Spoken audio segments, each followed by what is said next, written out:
সাদমানের century, Enamul Haque বিজয়ের ৩৯, দুজনের দারুণ একটা পার্টনারশিপ। দিন শেষে বাংলাদেশের মুশফিকুরের রান আউটের আক্ষেপ, মিরাজ অপরাজিত রয়েছেন। তবে বাংলাদেশের স্কোরবোর্ডটা ছাড়াও আপনাদের দেখাতে চাই ভিন্ন কিছু। কি করে শেষ বিকেলে উইকেটের চরিত্র বদলে যায় জাহিদ রেজা বাবু, চট্টগ্রামের পিচ কিউরেটর। কি নিদারুণ পরিশ্রমে এই চট্টগ্রামের উইকেটটা তৈরি করেন। দিন শেষে বাংলাদেশ দলের ক্রিকেটাররাও অনুশীলনে ব্যস্ত হয়ে যান। তানভীর ইসলাম রয়েছেন আমার পেছনে, মাহিদুল অঙ্কন, খালেদ আহমেদরা অনুশীলন করছেন, নিজেদের ফিটনেসটা ধরে রাখার চেষ্টা করছেন। এবং আমার ডান পাশে ঠিক পেছনেই কাভারে ঢাকা রয়েছে এই চট্টগ্রাম টেস্টের উইকেট।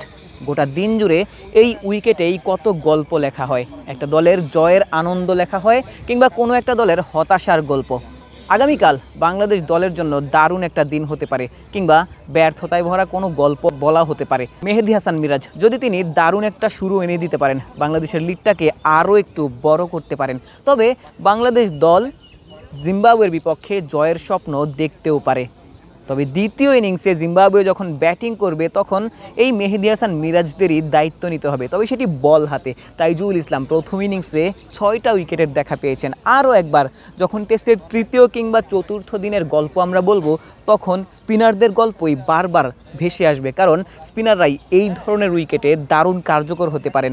নাঈম হাসান প্রথম ইনিংসে বাংলাদেশের টপ মোস্ট বোলারদের একজন, কারণ তার সেই ব্রেক থ্রুর ফলেই কিন্তু বাংলাদেশ ম্যাচে ফিরতে সক্ষম হয়েছিল। তাইজুল যদিও 6টি উইকেট পেয়েছেন, তবে তাইজুল নিজেও স্বীকার করেছেন নাঈম হাসান এই টেস্টে ওই সময়ে ওই সিচুয়েশনে ব্রেক থ্রু এনে দিয়েছিলেন বলেই বাংলাদেশ দল ম্যাচে ফিরতে পেরেছিল। টার্নিং পয়েন্ট মূলত নাঈম হাসানের বোলিংটাই।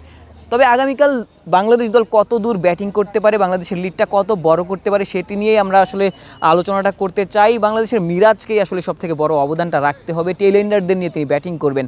মেহেদী হাসান মিরাজ বরাবরই টেলেন্ডারদের নিয়ে ব্যাটিং করতে সক্ষম থাকেন, তবে আগামীকাল তারই আসলে দায়িত্ব নিতে হবে। স্ট্রাইক রেটটা তিনি আসলে একটু বাড়াতে চাইবেন। স্ট্রাইক রোটেটের পরিবর্তে মেহেদী হাসান মিরাজ হয়তো স্ট্রাইকে থেকেই বড় শট খেলতে চাইবেন। বাংলাদেশের স্কোরটা আরও একটু বড় হবে, বড় একটা লিডে যাবে বাংলাদেশ দল, এবং এই ম্যাচে জিম্বাবুয়েকে হারাতে সক্ষম হবে।